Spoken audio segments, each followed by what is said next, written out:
નમસ્કાર મિત્રો, જય શ્રી કૃષ્ણ, હર હર મહાદેવ અને જય માતાજી। આજના મારા નવા બ્લોગમાં તમારા બધાનું સ્વાગત છે। આ ટ્રાવેલિંગ બ્લોગ બહુ જ મસ્ત અને સ્પેશિયલ રહેવાનો છે, તો તમે મારા આ બ્લોગમાં આગળ બન્યા રહેજો। મળીએ હવે તમને રસ્તામાં। ચાલો ચાલો।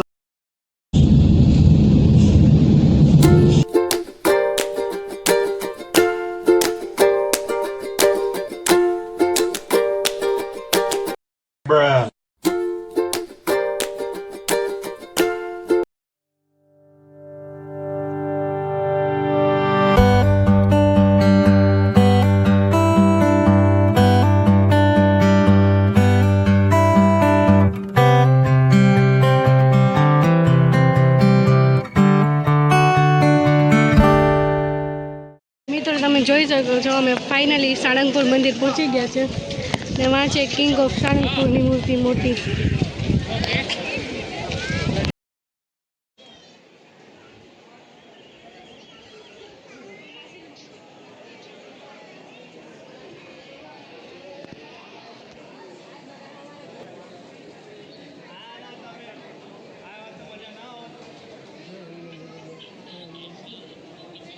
દર્શન કરીને અમે આવ્યા છે ભોજનાલયમાં, તો હાલો તમે બી મારી સાથે।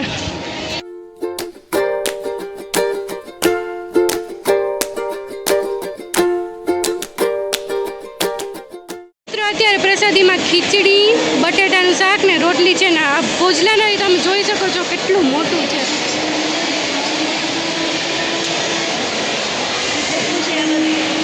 ભોજનાલયમાંથી પ્રસાદી લઈને આવ્યા છે અહીંયા કિંગ ઓફ સાળંગપુરની મૂર્તિ પાસે। હાલો હવે જઈએ એના નજીકમાં।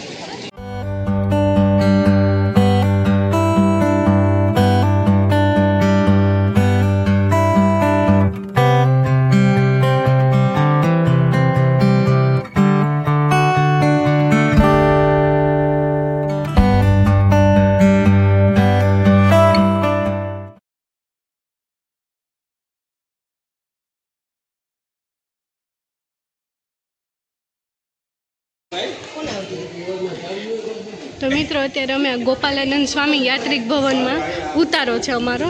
હાલો હવે આપણે જઈએ અંદર।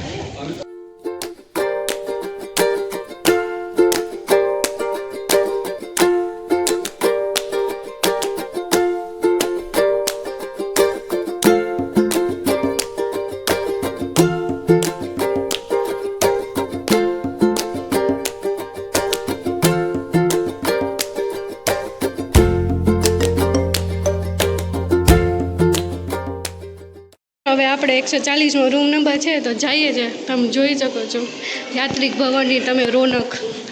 હાલો હવે જઈએ ધીરે ધીરે આગળ, તમે મારા બ્લોગમાં બન્યા રહેજો। આપણો છે રૂમ, તો હાલો આપણે જઈએ હવે અંદર। આ છે આપણો રૂમ, મસ્ત એસી વાળો છે।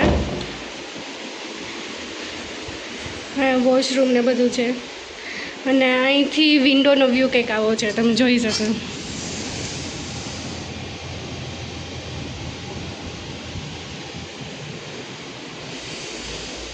તો મિત્રો મેં તમને આખી રૂમ ટૂર પણ કરાવી દીધી અને તમને આખો વિન્ડોનો બહારનો આખો વ્યૂ પણ બતાવ્યો છે। તો તમને અત્યાર સુધીનો બ્લોગ કેવો લાગ્યો જરૂરથી કમેન્ટમાં જણાવજો અને હવે તમને લોકોને મળીએ કાલ સવારે। The next day. તો દોસ્તો આપણે હવે રેડી થઈ ગયા છે અને આપણે જઈએ છીએ કેન્ટીન, જ્યાં લખેલું છે। તો હાલો હવે આપણે જઈએ નીચે, ઓફિસ છે અને અહીંયા કેન્ટીનનો જે રસ્તો છે એ નીચેથી છે, તો ચાલો આપણે જઈએ હવે।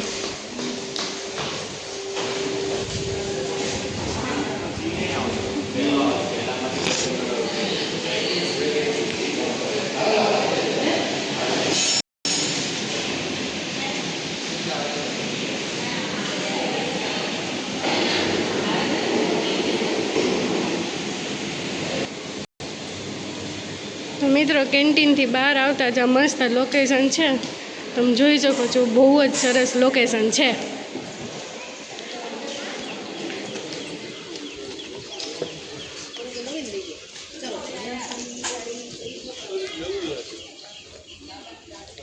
બહુ મસ્ત લોકેશન છે, તમે જોઈ શકો છો।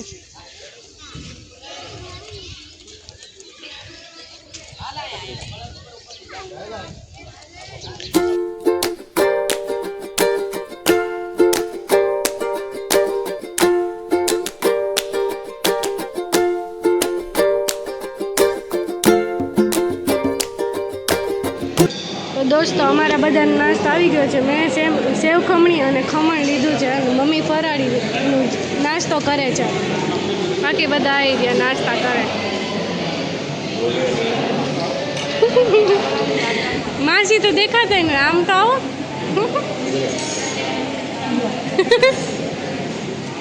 તો મિત્રો હવે ફૂલ નાસ્તો કરી લીધો છે અને હવે જઈએ છીએ મંદિર બાજુ. તો હાલો તમે પણ મારી સાથે ચાલો ને બ્લોગમાં આગળ બહીને રહેજો.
સ્ટોર તરફ. તો હાલો તમને સ્ટોરનું બતાવું કે શું શું વસ્તુ પણ મળે છે.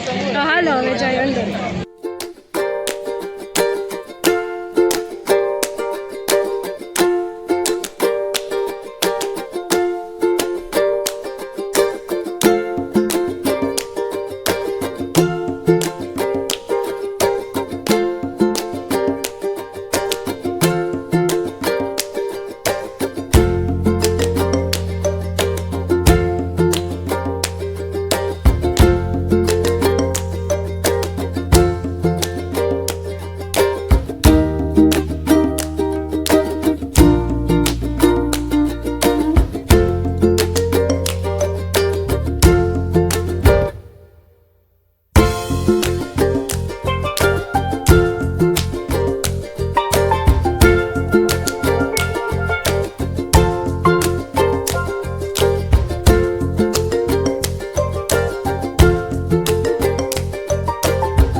તો દર્શન થઈ ગયા છે. આઈ હોપ કે તમે લોકોએ પણ દર્શન કરી લીધા છે.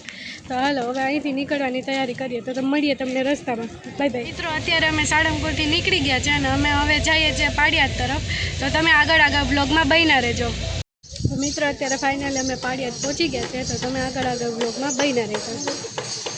તો મિત્રો હવે હું સાળંગપુરથી પાળિયાદના અંતરની વાત કરું ને તો સાળંગપુરથી પાળિયાદ માત્ર 26.9 કિલોમીટર જ દૂર છે અને ગાડીમાં આપણને પહોંચતા આશરે 45 મિનિટ જેવો સમય લાગ્યો છે.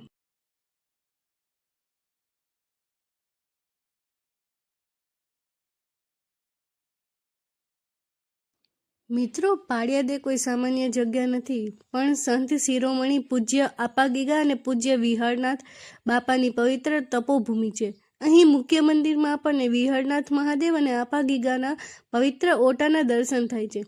કહેવાય છે કે અહીં સાક્ષાત લક્ષ્મણજીનો અંશ રહ્યો છે અને આ જગ્યા કાઠિયાવાડની ગુરુ ગાદી તરીકે પૂજાય છે.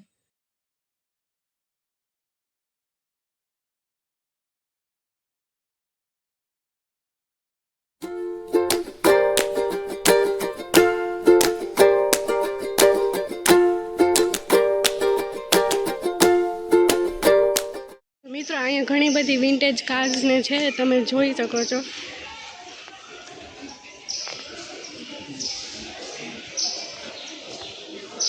બહુ બધી જૂની વિન્ટેજ કાર છે.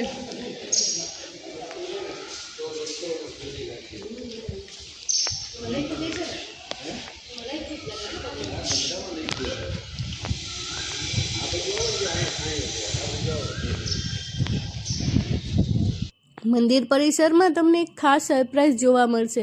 અહીંનું વિન્ટેજ કાર કલેક્શન આ જગ્યાના રાજવી ઠાઠ અને મહંતશ્રીઓના જૂના જમાનાના શોખની સાક્ષી પૂરતી આ શાહી ગાડીઓ આજે પણ એકદમ ઓરિજિનલ કન્ડિશનમાં સાચવવામાં આવી છે. હિસ્ટ્રી અને કાર લવર્સ માટે આ જગ્યા જોવી જ પડે તેવી છે.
પાળિયાદનું મોટું ભોજનાલય છે. તમે જોઈ શકો છો કે કેટલું મોટું ભોજનાલય છે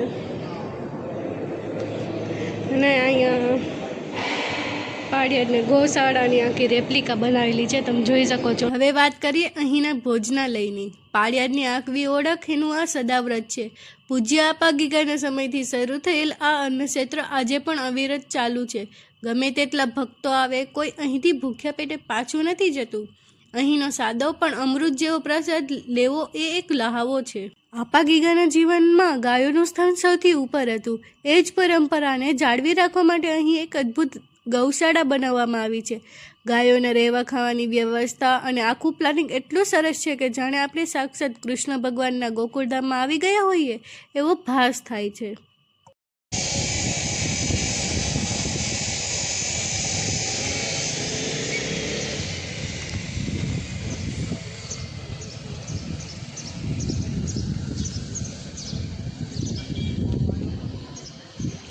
બે વાગ્યા છે તો અમે શ્રી હોટલમાં અત્યારે લંચ માટેનો બ્રેક લીધો છે.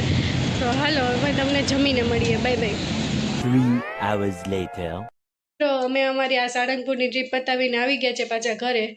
તો તમને આ બ્લોગ કેવો લાગ્યો એ જરૂરથી કમેન્ટમાં જણાવજો, અને નેક્સ્ટ ટ્રાવેલિંગ બ્લોગમાં મળીએ. ત્યાં સુધી તમે બધા તમારું ધ્યાન રાખજો. Bye bye. હર હર મહાદેવ. જય માતાજી, જય શ્રી કૃષ્ણ.